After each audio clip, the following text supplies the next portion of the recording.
शांति ही शांति ही सब। आज हम श्रम की चर्चा करेंगे। श्रम श्रम से पूरा जगत ब्रह्मांड टिका हुआ। श्रम इतना आवश्यक है कि बिना श्रम के कुछ भी कार्य नहीं हो सकते। श्रम को अंग्रेजी में लेबर कहते हैं। अब श्रम या परिश्रम में दो महत्वपूर्ण भाग होते हैं, एक मानसिक श्रम और एक शारीरिक श्रम। यहाँ हम चर्चा करेंगे कि शारीरिक श्रम क्या है। आप सब जानते हैं, लेकिन हम उनकी चर्चा करना फिर से आवश्यक समझते हैं। शारीरिक श्रम मूलतः शरीर के विभिन्न अंगों से किए जाने वाले कार्य हैं। जब मैं विभिन्न अंगों की बात करता हूँ तो विशेषकर कर्मेंद्रियों से हाथ, पांव और बाकी शरीर के जो कर्मेंद्रियां होती हैं उनके माध्यम से शारीरिक श्रम विशेष रूप से किए जाते हैं। जैसे जैसे शारीरिक श्रम का दायरा बढ़ता है और हम कर्मेंद्रियों के साथ में ज्ञानेंद्रियों को भी शामिल करते हैं। मान लीजिए आपने आँख को शामिल किया, तो शारीरिक श्रम में आँख की भी आवश्यकता पड़ती है, कान भी आवश्यक है, पांचों ज्ञानेंद्रियां आवश्यक हैं।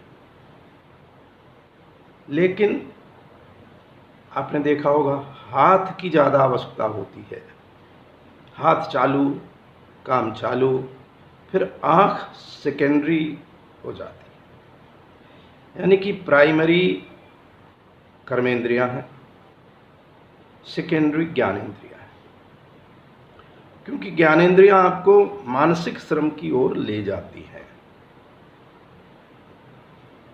और जैसा कि मानसिक श्रम से शब्द से ही पता चलता है कि जो मन के द्वारा किया गया श्रम वो मानसिक श्रम हुआ। अब जितने भी शैक्षिक उपलब्धि के बाद आप कार्य करते हैं, जिसमें तकनीकी ज्ञान होता है, जिसमें अन्य तरह की विशेषज्ञता हासिल होती है, वे मानसिक श्रम की परिधि में आ जाते हैं। एक छोटा सा उदाहरण समझाऊं। एक श्रमिक है, वो आपका घर बन रहा है। उस घर के बनने के समय आपने देखा होगा कि ईंट, गारा, मसाला, सामान उठाना रखना, ये सब वो देता है। तो इसमें उसके शरीर के हाथ पांव का योगदान और बाकी कुछ हद तक कर्मेंद्रियों के साथ ज्ञानेंद्रियों का भी प्रयोग करता है। इस योगदान के साथ वो शारीरिक श्रम करता है। धीरे धीरे वो शारीरिक श्रम करते करते, मजदूरी करते करते कुछ सीख जाता है और घर बनाना भी सीख गया। तो मजदूरी के बाद वो मिस्त्री का, राजमिस्त्री का काम सीख जाता है और वो राजमिस्त्री का काम करने लग जाता है। तब वो शारीरिक श्रम से मानसिक श्रम की तरफ बढ़ता है। उसने तकनीकी ज्ञान हासिल किया। तब शारीरिक श्रम के बाद मानसिक श्रम भी आरंभ हुआ और मानसिक श्रम की अधिकता जैसे जैसे बढ़ती जाती है तो वो राजमिस्त्री एक समय और आगे निकल जाता है और वो ठेकेदार बन जाता है, कॉन्ट्रैक्टर। अब कॉन्ट्रैक्टर शारीरिक श्रम करता है, मगर मानसिक श्रम अधिक करता है। तो ये तुलनात्मक है। शारीरिक श्रम जब अधिकतर उसका हिस्सा शारीरिक श्रम का है, और एक परिणाम आता है इसी प्रक्रिया में कि उसका अधिकतर हिस्सा मानसिक श्रम का हो जाता है। पूर्णतया मानसिक श्रम और पूर्णतया शारीरिक श्रम ये संभव नहीं है। लेकिन जैसे जैसे शारीरिक श्रम कम होता है और मानसिक श्रम बढ़ता है, वैसे वैसे उसकी प्रगति समाज में देखने को मिलती है।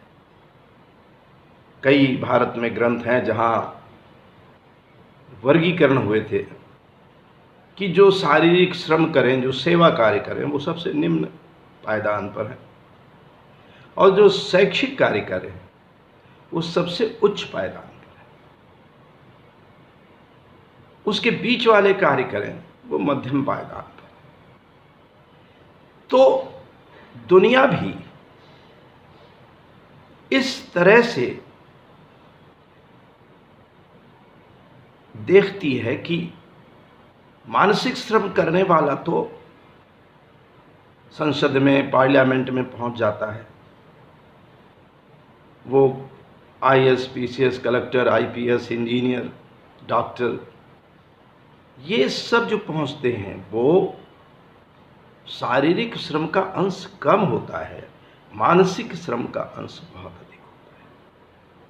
तो इसलिए अगर आपको उन्नति करनी है, समाज में सम्मान पाना है, रिगार्ड पाना है, तो शारीरिक श्रम के साथ साथ मानसिक श्रम का अंश बढ़ाइए।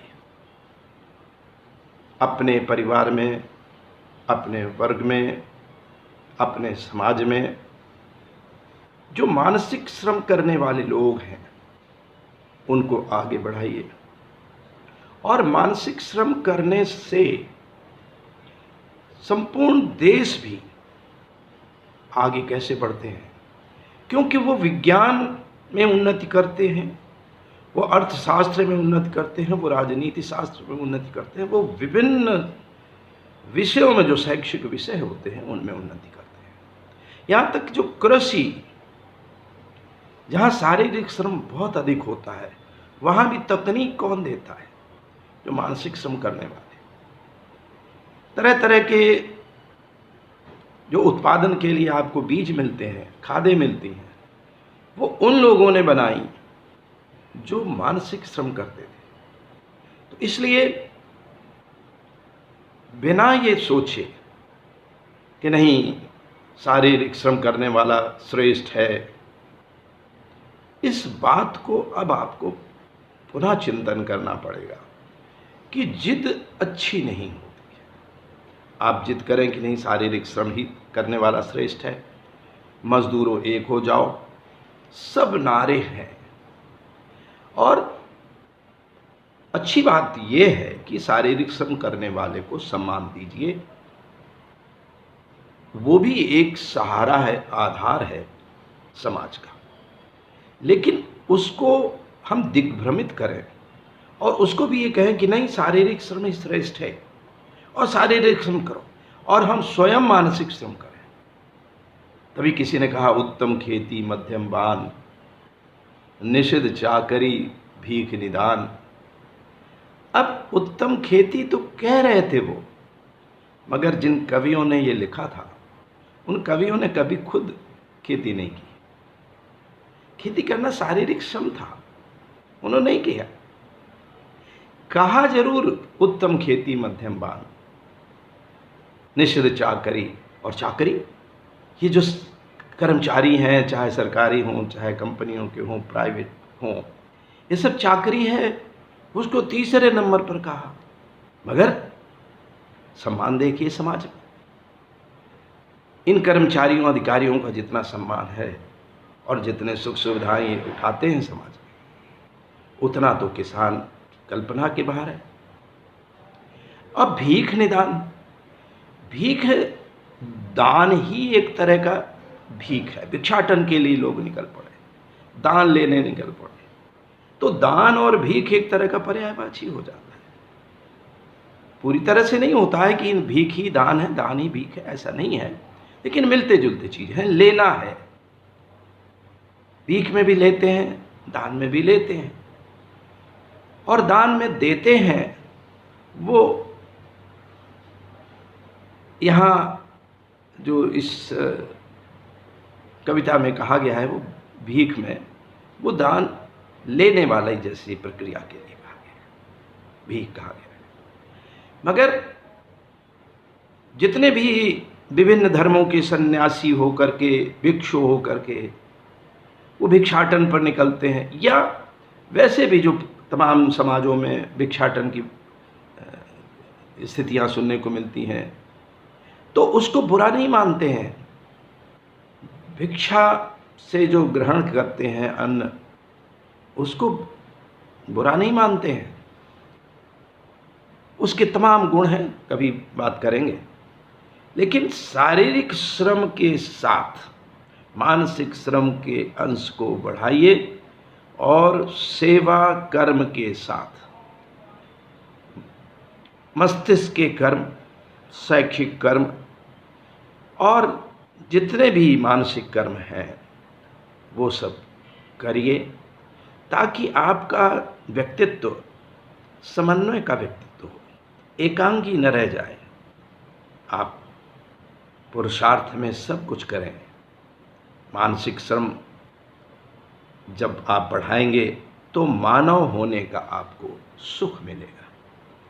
आपको शुभकामना है कि आपका शारीरिक श्रम तो रहे, मगर मानसिक श्रम और बढ़े।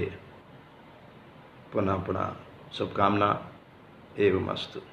अहम ब्रह्मास्मि।